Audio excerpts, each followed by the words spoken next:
ನಮಸ್ಕಾರ ಸ್ನೇಹಿತರೆ, ಐಎಂಜಿ ಕನ್ನಡ ಯೂಟ್ಯೂಬ್ ಚಾನೆಲ್ಗೆ ನಿಮ್ಮೆಲ್ಲರಿಗೂ ಸ್ವಾಗತ.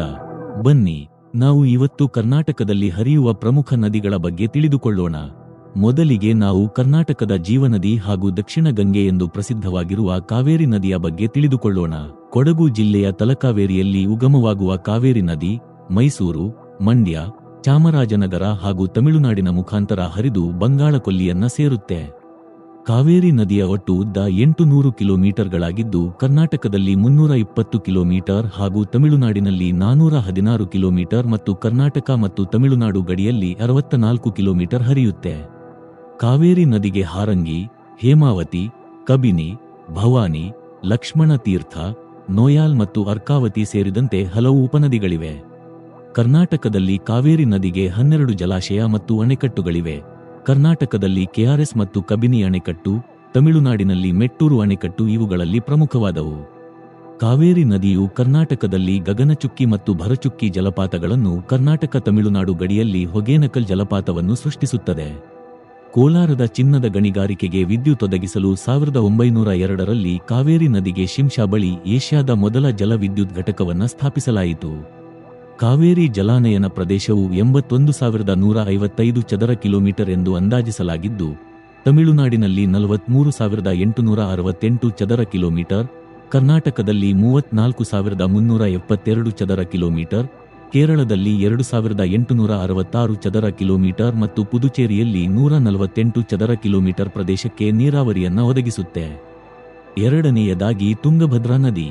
ತುಂಗಭದ್ರಾ ನದಿಯು ದಕ್ಷಿಣ ಭಾರತದ ಪ್ರಮುಖ ನದಿಗಳಲ್ಲಿ ಒಂದು. ಶಿವಮೊಗ್ಗ ಜಿಲ್ಲೆಯ ಕೂಡಲಿಯಲ್ಲಿ ತುಂಗಾ ಮತ್ತು ಭದ್ರಾ ನದಿಗಳು ಸೇರಿ ತುಂಗಭದ್ರಾ ನದಿಯಾಗುತ್ತೆ. ಮುಂದೆ ಇದು ಆಂಧ್ರ ಪ್ರದೇಶದ ಕರ್ನೂಲು ಬಳಿ ಕೃಷ್ಣಾ ನದಿಯನ್ನು ಸೇರುತ್ತೆ. ಈ ನದಿಯ ಒಟ್ಟು ಉದ್ದ ಸುಮಾರು 610 ಕಿಲೋಮೀಟರ್ಗಳಾಗಿದ್ದು, ಇದರಲ್ಲಿ 380 ಕಿಲೋಮೀಟರ್ನಷ್ಟು ದೂರ ಕರ್ನಾಟಕದಲ್ಲಿ ಹರಿಯುತ್ತದೆ. ವರದಾ, ಹಂದ್ರಿ, ವೇದಾವತಿ ತುಂಗಭದ್ರಾ ನದಿಯ ಉಪನದಿಗಳಾಗಿವೆ. ಈ ನದಿಗೆ ಹೊಸಪೇಟೆ ಬಳಿ ತುಂಗಭದ್ರಾ ಅಣೆಕಟ್ಟು ಕಟ್ಟಲಾಗಿದ್ದು, ಇದು ಭಾರತದ ಅತಿದೊಡ್ಡ ಕಲ್ಲಿನ ಅಣೆಕಟ್ಟಾಗಿದ್ದು, ದೇಶದಲ್ಲಿರುವ ಸಿಮೆಂಟ್ ಬಳಸದೆ ಕಟ್ಟಿರುವ 2 ಅಣೆಕಟ್ಟುಗಳಲ್ಲಿ ಒಂದಾಗಿದೆ. ಇನ್ನೊಂದು ಕೇರಳದಲ್ಲಿರುವ ಮುಲ್ಲಪೆರಿಯಾರ್ ಅಣೆಕಟ್ಟು. ತುಂಗಭದ್ರಾ ಅಣೆಕಟ್ಟನ್ನು ಸುರ್ಕಿ ಗಾರೆಯಿಂದ ನಿರ್ಮಿಸಲಾಗಿದೆ. ಇದು ಮಣ್ಣು ಮತ್ತು ಸುಣ್ಣದ ಕಲ್ಲಿನ ಸಂಯೋಜನೆಯಾಗಿದ್ದು, ಇದನ್ನು ಈ ಅಣೆಕಟ್ಟಿನ ನಿರ್ಮಾಣದ ಸಮಯದಲ್ಲಿ ಬಳಸಲಾಗಿದೆ.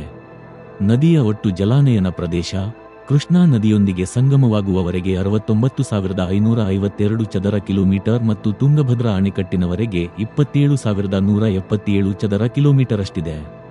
ಯುನೆಸ್ಕೋ ವಿಶ್ವ ಪಾರಂಪರಿಕ ತಾಣವಾದ ಹಂಪಿ ಈ ನದಿಯ ದಂಡೆಯ ಮೇಲಿದೆ. ಮೂರನೆಯದಾಗಿ ಕೃಷ್ಣಾ ನದಿ. ಕೃಷ್ಣಾ ನದಿ ಮಹಾರಾಷ್ಟ್ರದ ಮಹಾಬಲೇಶ್ವರದಲ್ಲಿ ಉಗಮವಾಗಿ ಕರ್ನಾಟಕ, ತೆಲಂಗಾಣ ಮತ್ತು ಆಂಧ್ರಪ್ರದೇಶದ ಮೂಲಕ ಹರಿದು ಬಂಗಾಳ ಕೊಲ್ಲಿಯನ್ನ ಸೇರುತ್ತೆ. ನದಿಯ ಒಟ್ಟು ಉದ್ದ 1,400 ಕಿಲೋಮೀಟರ್ಗಳಾಗಿದ್ದು, ಕರ್ನಾಟಕದಲ್ಲಿ ಸರಿಸುಮಾರು 480 ಕಿಲೋಮೀಟರ್ ದೂರ ಹರಿಯುತ್ತೆ. ಘಟಪ್ರಭಾ, ಮಲಪ್ರಭಾ, ಭೀಮಾ ಮತ್ತು ತುಂಗಭದ್ರಾ ಕೃಷ್ಣಾ ನದಿಯ ಉಪನದಿಗಳಾಗಿವೆ. ಕೃಷ್ಣಾ ನದಿಗೆ ಮಹಾರಾಷ್ಟ್ರದಲ್ಲಿ ಕೊಯ್ನಾ ಅಣೆಕಟ್ಟು, ಕರ್ನಾಟಕದಲ್ಲಿ ಆಲಮಟ್ಟಿ ಮತ್ತು ಬಸವಸಾಗರ ಅಣೆಕಟ್ಟು, ಆಂಧ್ರ ಪ್ರದೇಶದಲ್ಲಿ ನಾಗಾರ್ಜುನ ಮತ್ತು ತೆಲಂಗಾಣದಲ್ಲಿ ಶ್ರೀಶೈಲಂ ಅಣೆಕಟ್ಟುಗಳನ್ನು ಕಟ್ಟಲಾಗಿದೆ. ಕೃಷ್ಣಾ ನದಿಯ ಒಟ್ಟು ಜಲಾನಯನ ಪ್ರದೇಶ ಸುಮಾರು 2,60,000 ಚದರ ಕಿಲೋಮೀಟರ್ ಇದ್ದು, ಮಹಾರಾಷ್ಟ್ರದಲ್ಲಿ 68,000 ಚದರ ಕಿಲೋಮೀಟರ್, ಕರ್ನಾಟಕದಲ್ಲಿ 1,12,600 ಚದರ ಕಿಲೋಮೀಟರ್ ಹಾಗೂ ಆಂಧ್ರ ಪ್ರದೇಶದಲ್ಲಿ 75,600 ಚದರ ಕಿಲೋಮೀಟರ್ನಷ್ಟು ವ್ಯಾಪಿಸಿದೆ.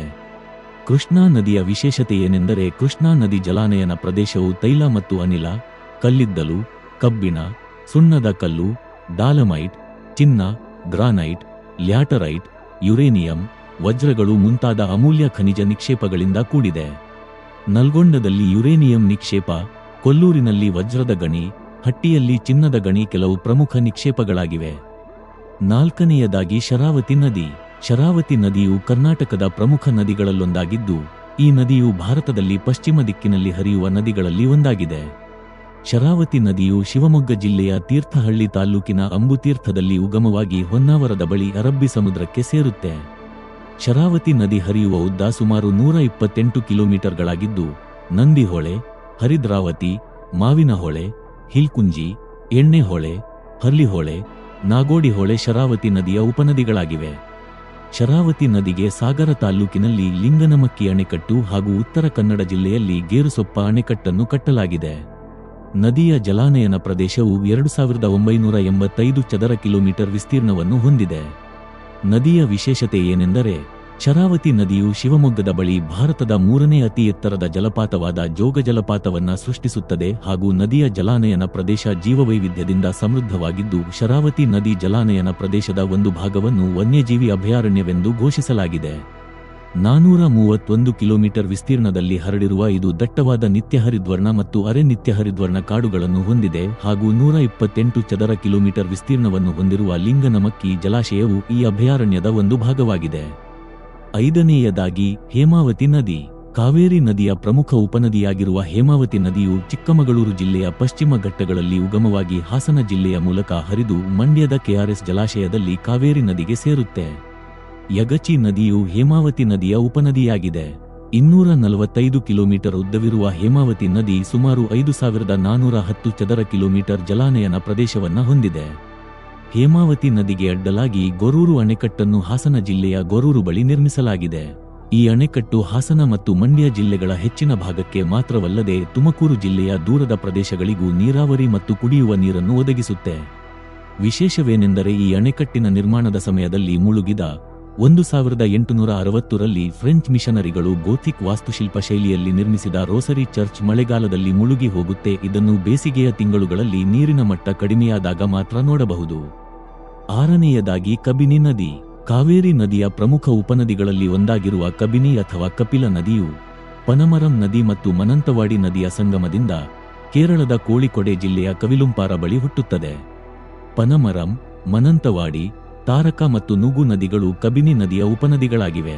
ಸುಮಾರು 240 ಕಿಲೋಮೀಟರ್ ಉದ್ದ ಹರಿಯುವ ಕಬಿನಿ ವಯನಾಡು ಜಿಲ್ಲೆಯ ಮೂಲಕ ಪೂರ್ವಾಭಿಮುಖವಾಗಿ ಹರಿದು ಮೈಸೂರು ಜಿಲ್ಲೆಯನ್ನು ಪ್ರವೇಶಿಸಿ ಕಾವೇರಿ ನದಿಯನ್ನ ಸೇರುತ್ತದೆ. ಹೆಗ್ಗಡದೇವನ ಕೋಟೆಯ ಬೀಚನಹಳ್ಳಿಯ ಬಳಿ ಕಬಿನಿ ಅಣೆಕಟ್ಟನ್ನು ಕಟ್ಟಲಾಗಿದೆ. ವಿಶೇಷವೇನೆಂದರೆ, ಕಬಿನಿ ಜಲಾಶಯದ ಹಿನ್ನೀರು ವನ್ಯಜೀವಿಗಳಿಂದ ಸಮೃದ್ಧವಾಗಿದ್ದು, ಬೇಸಿಗೆಯಲ್ಲಿ ನೀರಿನ ಮಟ್ಟವು ಕಡಿಮೆಯಾದಾಗ ಸಮೃದ್ಧ ಹುಲ್ಲುಗಾವಲುಗಳನ್ನು ರೂಪಿಸುತ್ತದೆ. ಹಿಂದೆ ಕಬಿನಿಯು ಬ್ರಿಟಿಷ್ ವೈಸ್ರಾಯ್ಗಳು ಮತ್ತು ಭಾರತೀಯ ರಾಜಮನೆತನಗಳ ಜನಪ್ರಿಯ ಶಿಕಾರಿ ತಾಣವಾಗಿತ್ತು. ಸುಮಾರು 120 ಹುಲಿಗಳು, 100ಕ್ಕೂ ಹೆಚ್ಚು ಚಿರತೆಗಳು, 4 ವಿಧದ ಜಿಂಕೆಗಳು, ಸೋಮಾರಿ ಕರಡಿ, ಭಾರತೀಯ ಗೌರ್ಗಳು ಮತ್ತು ಆನೆಗಳು ಹಿಂಡು ಹಿಂಡಾಗಿ ಕಾಣಸಿಗುತ್ತವೆ. 7ನೇಯದಾಗಿ ನೇತ್ರಾವತಿ ನದಿ. ಚಿಕ್ಕಮಗಳೂರು ಜಿಲ್ಲೆಯ ಸಂಸೆಯಲ್ಲಿ ಉಗಮವಾಗುವ ನೇತ್ರಾವತಿ ನದಿಯು ಮುಂದೆ ಉಪ್ಪಿನಂಗಡಿಯಲ್ಲಿ ಕುಮಾರಧಾರೆ ನದಿಯೊಂದಿಗೆ ಸಂಗಮವಾಗಿ ಅರಬ್ಬಿ ಸಮುದ್ರವನ್ನು ಸೇರುತ್ತದೆ. ಕರ್ನಾಟಕ ರಾಜ್ಯದ ಪ್ರಮುಖ ತೀರ್ಥಸ್ಥಳಗಳಲ್ಲಿ ಒಂದಾದ ಧರ್ಮಸ್ಥಳದ ಮೂಲಕ ಈ ನದಿಯು ಹಾದು ಹೋಗುತ್ತದೆ. ಆದ್ದರಿಂದಲೇ ಇದನ್ನು ಭಾರತದ ಪವಿತ್ರ ನದಿಗಳಲ್ಲೊಂದು ಎಂದು ಪರಿಗಣಿಸಲಾಗುತ್ತದೆ. ನೇತ್ರಾವತಿ ನದಿ ಕರ್ನಾಟಕದ ಕರಾವಳಿಯ ಒಂದು ಮುಖ್ಯ ನದಿ. ಸ್ಥೂಲವಾಗಿ ಪಶ್ಚಿಮಾಭಿಮುಖವಾಗಿ ಸಾಗಿ ಒಟ್ಟು ಸುಮಾರು 160 ಕಿಲೋಮೀಟರ್ ದೂರ ಹರಿದು ಮಂಗಳೂರಿನ ಪಡುಬದಿಯಲ್ಲಿ ಅರಬ್ಬಿ ಸಮುದ್ರವನ್ನು ಸೇರುತ್ತದೆ. ನೇತ್ರಾವತಿ ನದಿಯ ನೀರನ್ನು ಬಂಟ್ವಾಳ ತಾಲ್ಲೂಕಿನ ತುಂಬೆ ಎಂಬಲ್ಲಿ ಸಂಗ್ರಹಿಸಿ ಕೊಳವೆಗಳ ಮೂಲಕ ಮಂಗಳೂರು ನಗರ, ನವಮಂಗಳೂರು ಬಂದರು ವಲಯ ಮತ್ತು ಉತ್ತರದ ಸುರತ್ಕಲ್ ಇಂಜಿನಿಯರಿಂಗ್ ಕಾಲೇಜು ಪ್ರದೇಶಗಳಿಗೆ ಪೂರೈಕೆ ಮಾಡಲಾಗುತ್ತಿದೆ. ಬಂಟ್ವಾಳ ಮತ್ತು ಹಂಚಿಕಟ್ಟೆಗಳಲ್ಲಿ ಕಟ್ಟಿರುವ ಅಣೆಕಟ್ಟುಗಳಿಂದ ಮತ್ತು ಹಲವೆಡೆಗಳಲ್ಲಿ ಪಂಪುಗಳ ಮೂಲಕ ಈ ನದಿಯ ನೀರು ಕೃಷಿಗೆ ಉಪಯೋಗವಾಗುತ್ತಿದೆ. 8ನೇಯದಾಗಿ ಮಲಪ್ರಭಾ ನದಿ. ಮಲಪ್ರಭಾ ನದಿಯು ಬೆಳಗಾವಿ ಜಿಲ್ಲೆಯ ಖಾನಾಪುರ ತಾಲೂಕಿನ ಕನಕುಂಬಿ ಗ್ರಾಮದಿಂದ 16 ಕಿಲೋಮೀಟರ್ ದೂರದಲ್ಲಿ ಸಹ್ಯಾದ್ರಿ ಪರ್ವತ ಶ್ರೇಣಿಯಲ್ಲಿ ಹುಟ್ಟಿ ಸುಮಾರು 304 ಕಿಲೋಮೀಟರ್ ದೂರ ಹರಿದು ಬಾಗಲಕೋಟೆ ಜಿಲ್ಲೆಯಲ್ಲಿರುವ ಕೂಡಲ ಸಂಗಮದ ಬಳಿ ಕೃಷ್ಣಾ ನದಿಯನ್ನ ಸೇರುತ್ತದೆ. ಹಲಾತ್ರಿ, ಬೆಣ್ಣಿಹಳ್ಳ, ಹಿರೇಹಳ್ಳ, ತುಪರಿಹಳ್ಳ ಹಾಗೂ ತಾಸಹಳ್ಳ ಮಲಪ್ರಭಾ ನದಿಯ ಪ್ರಮುಖ ಉಪನದಿಗಳಾಗಿವೆ. ಮಲಪ್ರಭಾ ನದಿಗೆ ಅಡ್ಡಲಾಗಿ ಸವದತ್ತಿ ತಾಲೂಕಿನ ಮುನವಳ್ಳಿ ಗ್ರಾಮದ ಹತ್ತಿರವಿರುವ ನವಿಲುತೀರ್ಥದಲ್ಲಿ ರೇಣುಕಾ ಸಾಗರ ಅಣೆಕಟ್ಟನ್ನು ಕಟ್ಟಲಾಗಿದೆ. ಯುನೆಸ್ಕೋ ವಿಶ್ವ ಪರಂಪರೆಯ ತಾಣಗಳಾದ ಐಹೊಳೆ, ಪಟ್ಟದಕಲ್ಲು ಮತ್ತು ಬಾದಾಮಿ ದೇವಾಲಯಗಳು ಮಲಪ್ರಭಾ ನದಿಯ ದಡದಲ್ಲಿವೆ. 9ನೇಯದಾಗಿ ಘಟಪ್ರಭಾ ನದಿ. ಕೃಷ್ಣಾ ನದಿಯ ಪ್ರಮುಖ ಉಪನದಿಗಳಲ್ಲಿ ಒಂದಾದ ಘಟಪ್ರಭಾ ನದಿಯು ಸಹ್ಯಾದ್ರಿ ಪರ್ವತ ಶ್ರೇಣಿಯಲ್ಲಿ ಜನಿಸಿ ಸುಮಾರು 283 ಕಿಲೋಮೀಟರ್ ದೂರ ಹರಿದ ಬಳಿಕ ಬಾಗಲಕೋಟೆ ತಾಲೂಕಿನ ಕಲಾದಗಿ ಗ್ರಾಮದಿಂದ ಈಶಾನ್ಯ ದಿಕ್ಕಿಗೆ 35 ಕಿಲೋಮೀಟರ್ ದೂರದಲ್ಲಿ ಕೃಷ್ಣಾ ನದಿಯನ್ನು ಸಂಗಮಿಸುತ್ತದೆ. ಹಿರಣ್ಯಕೇಶಿ ಹಾಗೂ ಮಾರ್ಕಂಡೇಯ ನದಿಗಳು ಘಟಪ್ರಭಾ ನದಿಯ ಪ್ರಮುಖ ಉಪನದಿಗಳಾಗಿವೆ. ಘಟಪ್ರಭಾ ನದಿಗೆ ಬೆಳಗಾವಿ ಜಿಲ್ಲೆಯ ಹಿಡ್ಕಲ್ ಬಳಿ ರಾಜಾ ಲಖಮಗೌಡ ಜಲಾಶಯವನ್ನ ನಿರ್ಮಿಸಲಾಗಿದೆ. ಘಟಪ್ರಭಾ ನದಿಗೆ ಗೋಕಾಕ್ ತಾಲೂಕಿನ ಧೂಪದಾಳ ಗ್ರಾಮದ ಹತ್ತಿರ 1897ನೇ ಇಸವಿಯಲ್ಲಿ ಒಂದು ತಡೆಗೋಡೆಯನ್ನು ನಿರ್ಮಿಸಲಾಗಿದೆ. ನದಿ ಜಲಾನಯನ ಪ್ರದೇಶವು 8,829 ಚದರ ಕಿಲೋಮೀಟರ್ಗಳಷ್ಟಿದ್ದು ಮಹಾರಾಷ್ಟ್ರ ಮತ್ತು ಕರ್ನಾಟಕ ರಾಜ್ಯಗಳಲ್ಲಿ ವ್ಯಾಪಿಸಿದೆ. ಗೋಕಾಕ್ ಪಟ್ಟಣದ ಬಳಿ ಘಟಪ್ರಭಾ ನದಿಯು 53 ಮೀಟರ್ಗಳಷ್ಟು ಆಳಕ್ಕೆ ಧುಮುಕುತ್ತಾ ಸುಂದರ ಜಲಪಾತವನ್ನು ನಿರ್ಮಿಸಿದೆ. ಜಲಪಾತದ ಮೇಲೆ ಒಂದು ಹಳೆಯ ತೂಗು ಸೇತುವೆ ಇದ್ದು ಪ್ರವಾಸಿಗರಿಗೆ ಆಕರ್ಷಕವಾಗಿದೆ. ಈ ಜಲಪಾತದ ಸಹಾಯದಿಂದ ಅಲ್ಪ ಪ್ರಮಾಣದಲ್ಲಿ ವಿದ್ಯುತ್ ಶಕ್ತಿಯನ್ನು ಸಹ ಉತ್ಪಾದಿಸಲಾಗುತ್ತಿದೆ. ಸ್ನೇಹಿತರೆ, ಈ ವಿಡಿಯೋ ಇಷ್ಟ ಆಗಿದ್ದರೆ ಲೈಕ್ ಮಾಡಿ, ಹಾಗೆ IMG ಕನ್ನಡ ಯೂಟ್ಯೂಬ್ ಚಾನೆಲ್ಗೆ ಸಬ್ಸ್ಕ್ರೈಬ್ ಆಗಿ.